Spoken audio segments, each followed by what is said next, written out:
क्या आप जानते हैं ईमानदारी और साहस किस तरह से समाज में बदलाव ला सकते हैं? आज हम आपको एक ऐसी कहानी सुनाने जा रहे हैं जो आपके सोचने का नजरिया बदल देगी। दोस्तों, एक आईपीएस अधिकारी दूध वाले का भेस बनाकर सड़क पर अपनी बाइक से जा रहे थे। उनकी बाइक पर दूध का ड्रम बंधा हुआ था। जब वे उस स्थान पर पहुंचे जहां पुलिस चेकिंग चल रही थी, एक दरोगा ने उन्हें रोक लिया। दरोगा ने रौब दिखाते हुए कहा, तुम्हारी बाइक में कई कमियां हैं और तुम सही तरीके से नहीं चला रहे थे। अब चालान कटेगा।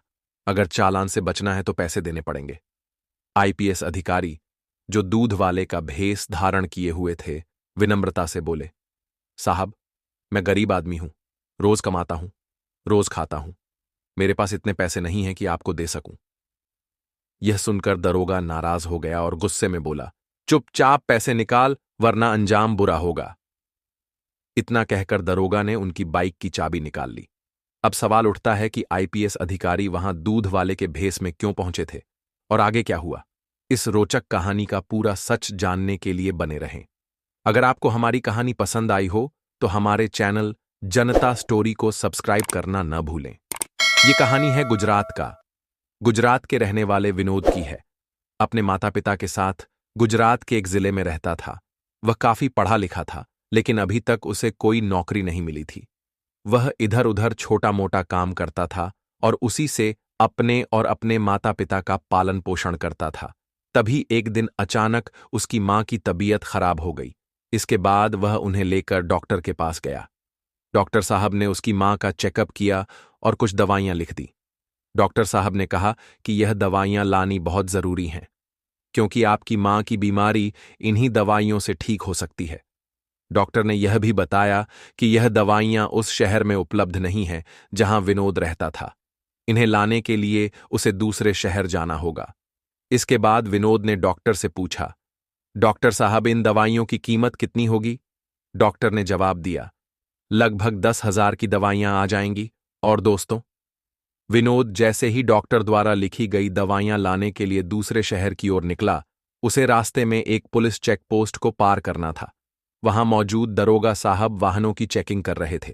जैसे ही विनोद पुलिस नाके के पास पहुंचा, दरोगा ने उसे रोक लिया। विनोद बाइक रोककर विनम्रता से पूछता है, जी साहब, कहिए, क्या परेशानी है इस पर? दरोगा साहब कहते हैं, तुम्हारी बाइक में दिक्कत है और तुम्हारा चालान होगा। विनोद ने आत्मविश्वास से कहा, साहब, बताइए, मेरी गाड़ी में क्या दिक्कत है? क्योंकि वह जानता था कि उसकी बाइक के सारे कागजात सही हैं। उसने अपनी बाइक के पेपर पूरी तरह मेंटेन करके रखे थे और साथ ही हेलमेट भी लगा रखा था।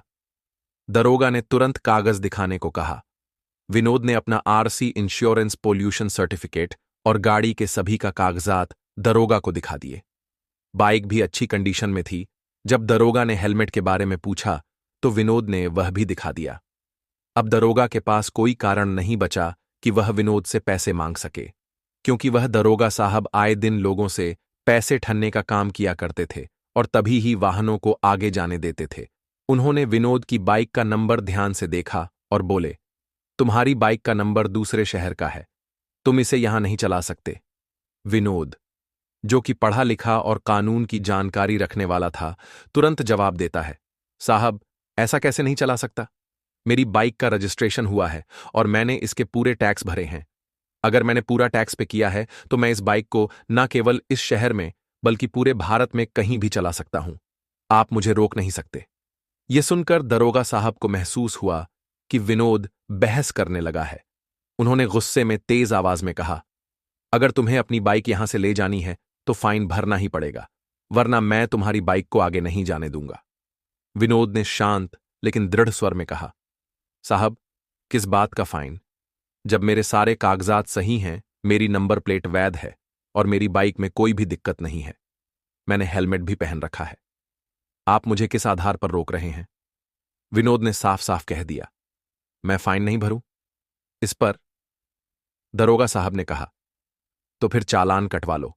अगर तुम्हें जाना है तो मुझे 1,000 दे दो, वरना चालान कटेगा। विनोद के पास सिर्फ उतने ही पैसे थे जिनसे वह अपनी मां की दवाइयां खरीदने आया था। उसने सोचा, अगर मैं यह पैसे इन्हें दे दूं तो मां की दवाइयां नहीं ला पाऊंगा। इस कारण वह परेशान हो गया।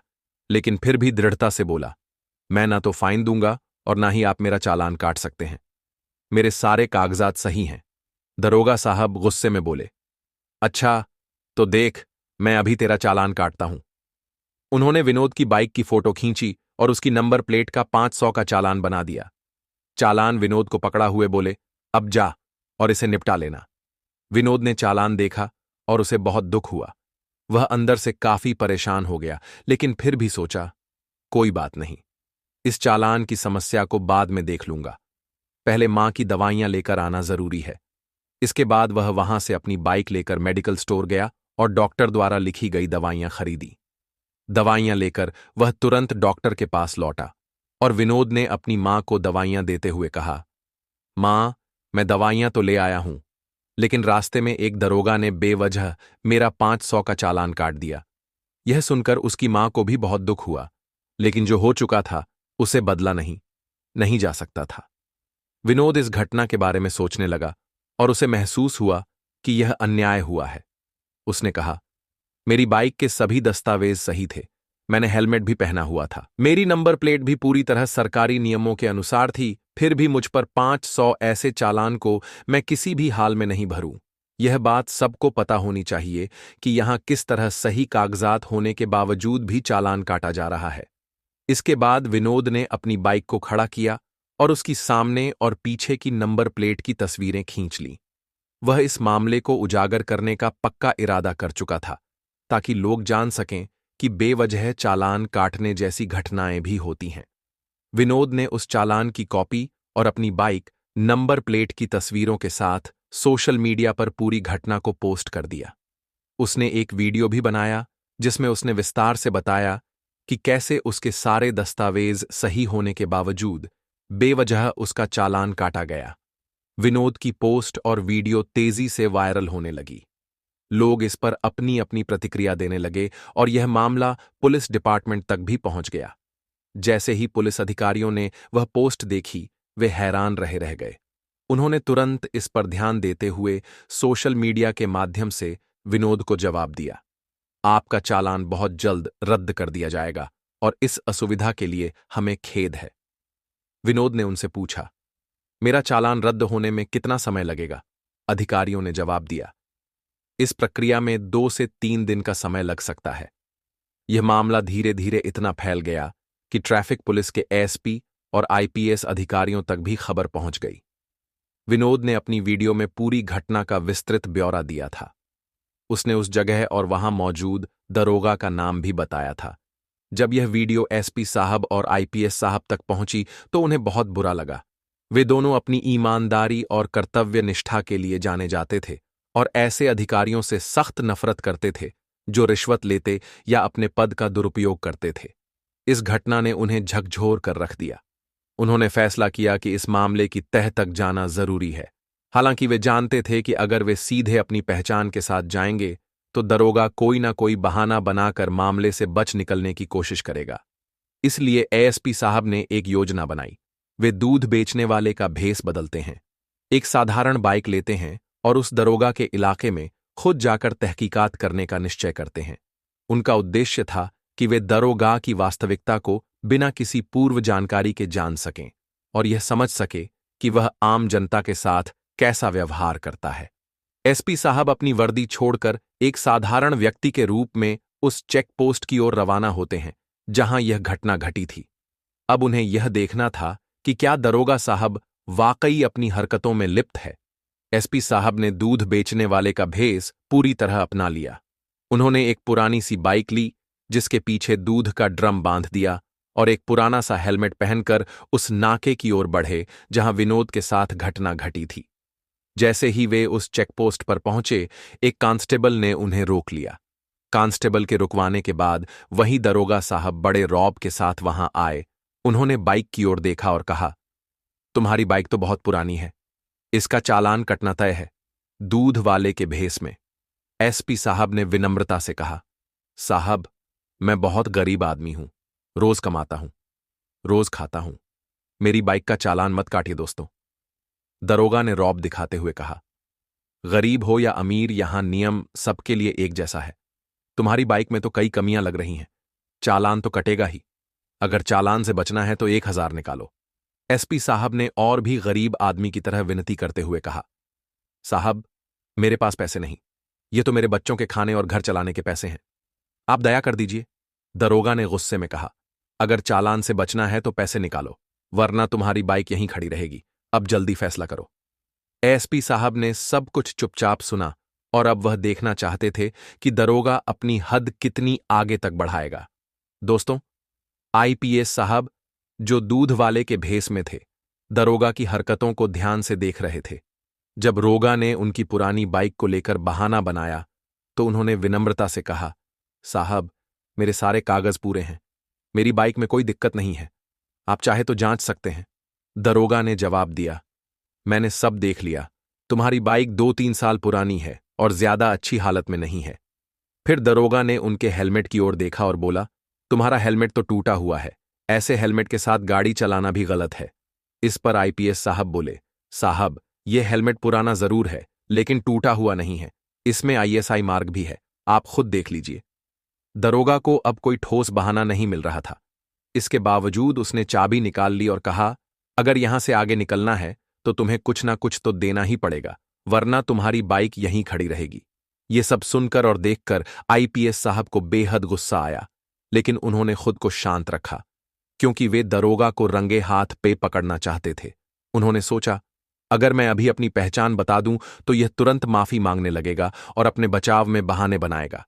मुझे इसे सबक सिखाना है ताकि ऐसे लोगों की हरकतों पर रोक लग सके।